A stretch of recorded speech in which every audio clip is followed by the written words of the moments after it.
Several weeks ago, we started a new series, and the series was titled, Will You Have Me?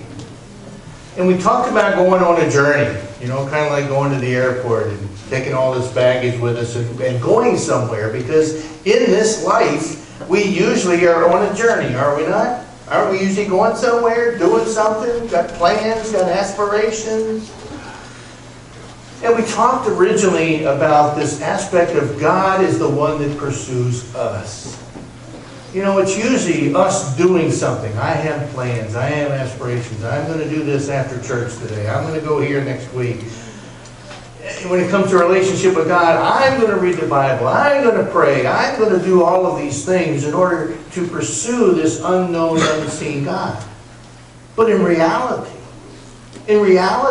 the part that makes all the difference in the world is that it is God that pursues us, not us pursuing Him. We do everything imperfectly. We do everything haphazardly. I don't know anybody that does anything perfectly. I know I sure don't. Who's Colin asking? But it is this perfect, unseen, unbelievable God who says, I will pursue you like you've never been pursued before. And then we talked a couple of weeks ago also about the aspect of responding. You see, God's pursuit of us, it causes us to do something. We have to respond to it in some way, shape, or fashion. God has pursued me. I can accept it, and I can say, yes, I want to be in relationship with you. That's a positive. Or I can reject it and say, sorry, see you later. I really don't need anything that you have to offer. Or you can do like most people, and that is to simply procrastinate and put it off. That's the reality. Well, I got plenty of time. I'll worry about that later, blah, blah, blah, blah, blah. But even that type of a response to God's pursuit of us is really a no response. I think I used the example of asking Leah to clean her room. And if she sits on the couch doing one of these numbers, and says, yeah, I'll get to it. That really, what kind of response is that? That's a no. It's the same thing with faith. Today I want to take you to this place where this unbelievable God who comes here in human form is now being betrayed, and he's getting ready to go to the cross. A horrible place to go. And he's in the Garden of Gethsemane. And he's pouring his heart out to the Creator God, saying, Lord, Father, if there's another way to accomplish this, let's do it another way, because I really don't want to do this. However, let your will be done. My question for you is, who did he surround himself with at this very deep, dark time of his life? Who? The disciples. The disciples. He could have surrounded himself with all of the angels and the glory of heaven and all of those wondrous things. But instead, he invites these disciples, these imperfect, don't have it all together people, to follow him into the garden, and they fall asleep. Yet they were the ones that he chose to surround him during his darkest moments, his darkest times.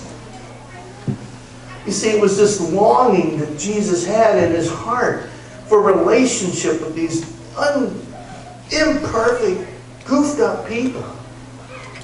The passion of his heart. And as Donna read earlier, John 17:24. I'll give you some scriptures today and write them down if you'd like to kind of meditate on them throughout the week. I'll give you a little advance warning to grab your pencil. But John 17 tells us these words that Jesus says, Father, I desire them. I desire that they also, whom you have given to me, be with me where I am. You see, it's the passion of God's heart that you are the center of his desires. Think about It's God that pursues you. We simply make a choice. It is this passion of God that places you in this place where He says, I really don't want to live without you. Now the Bible tells us that this passion, this desire of God it's far beyond explanation. Logic doesn't describe it. Human words can't even get near it. We can experience it, of course, but to understand it and to explain it, we really can't. How is it possible? How in the world is it possible that at the core of this completely self-sufficient, all-encompassing, eternally happy, completely satisfied with Himself, God, that we would find this all-consuming passion for His people? How is that? How in the world could this God do this that we just can't begin to even explain? We have a passion in the center of His heart for you and for me. How does that work? How is it that the God of all creation, who is left totally unimpressed by this universe that He has created, the galaxies that He's created, how is it that this God is consumed and can be moved by a single human being?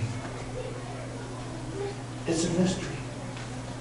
It's a mystery that God would even pay attention to us, much less have this burning passion inside of His heart, inside of who He is for us.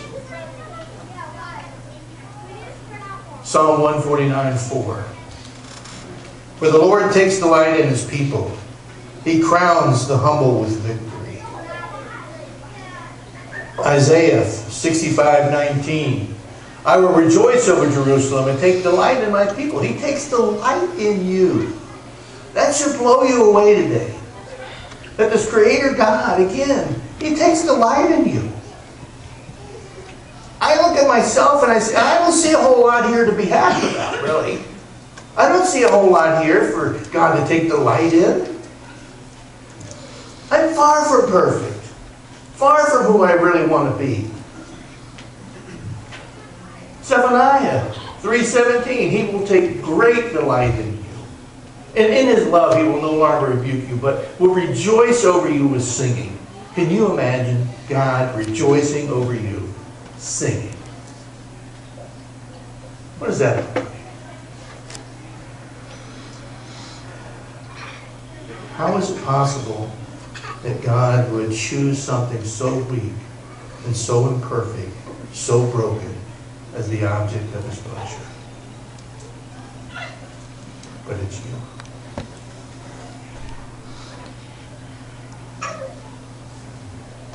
No other book describes the depravity of humankind like the Bible does.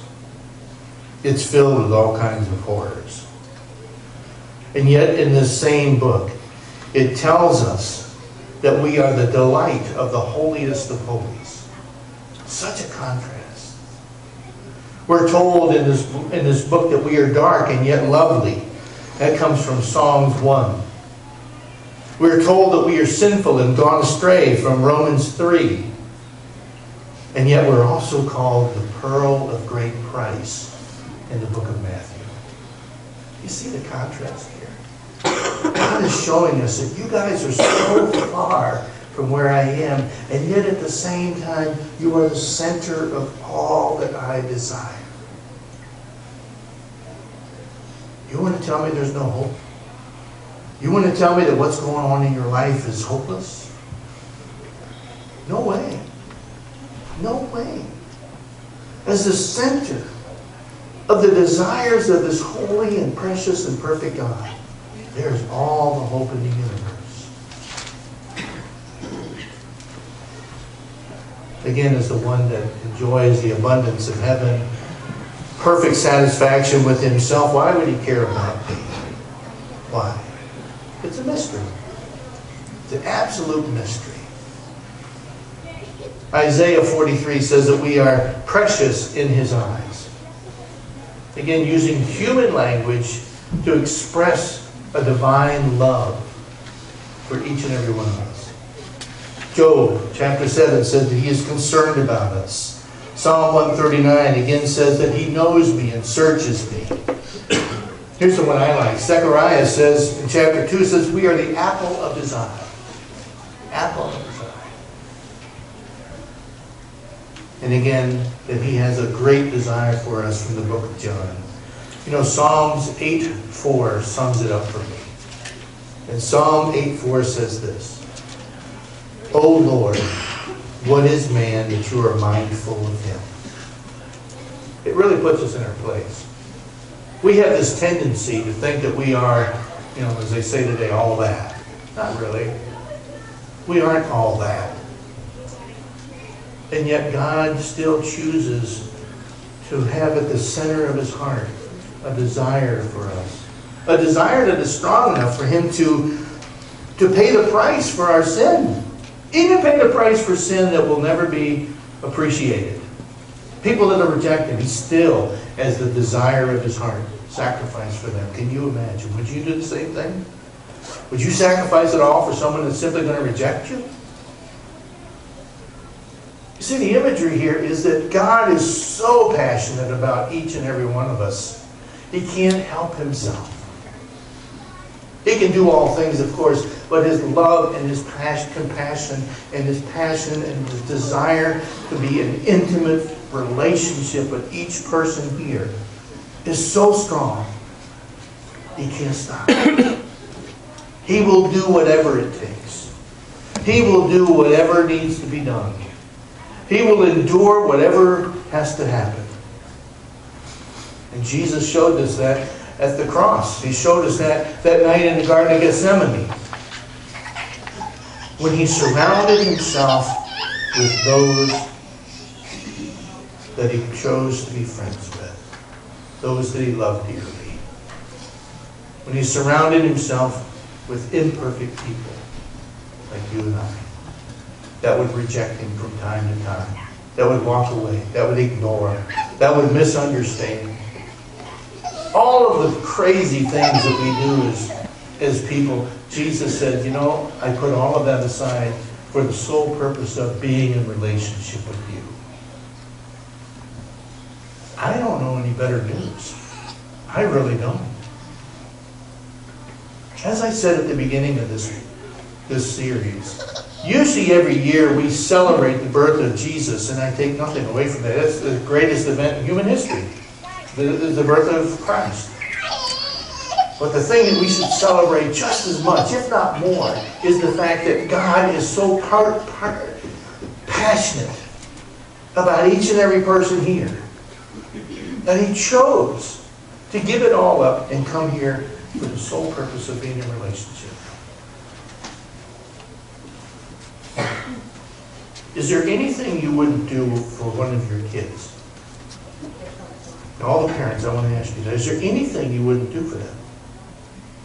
God feels the same way about you. There's nothing he wouldn't do. Think about a loved one that you have. Is there anything you wouldn't do for that person? And yet the love that we experience and that we have for other people is so imperfect, so limited. And yet this all-powerful God who says, I am limitless. I am infinite in all that I am and all that I do. I seek you and I desire to be in relationship with you, and I will do whatever it takes. Whatever it takes. You want to tell me there's no hope? You want to tell me that the problems that you face today are too overwhelming? They might be. They might be. But nothing is overwhelming for God. And he will never abandon, never leave us, never let us flounder in the frying pan. He will never turn his back on us. He is always watching and yearning and seeking to do whatever he can to bring us to the point to where we wholly give ourselves to him. That is his goal, people. That is his desire. is that we would be in an eternal relationship with Him.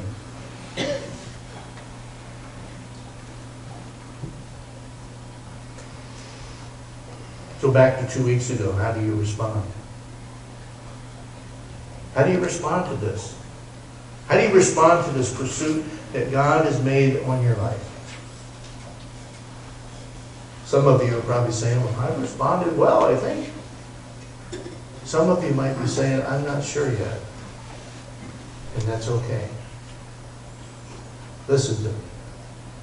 There's no response that you could ever give God that He doesn't expect. But He is a patient God. But He also is an available God. To me, the greatest promise in the Scripture is this. It says in the book of Revelation, it says that the person that honestly seeks God, will find Him. It's that simple. If you really want to know Him, if you really want to find Him, if you really want to have that relationship that we all talk about, He says, simply look for me. And He says, I promise you that you'll find me. It's that simple.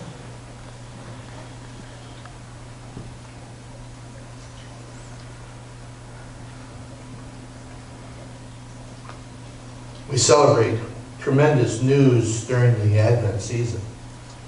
Birth of Jesus and all. But I also encourage you this year to celebrate the desires of God. The passions of God. Because they're real, and they're there, and they're for you. Creator, I pray that this season we would be filled with this overwhelming, knowledge of your intense search for the human heart. I pray that we would just be filled with the knowledge that nothing is ever hopeless. You are always pursuing us. You are always chasing us down. And I just pray, Lord, that this year we would come and grow in our faith, in our relationship with you to new levels, to new degrees. I especially pray that the person that doubts in you, or that questions their faith in you, would be brought to a place where they can trust you. We are all imperfect people, but we simply seek to know this unseen, loving God. And it's in the name of your Son, Jesus, that we pray. Amen.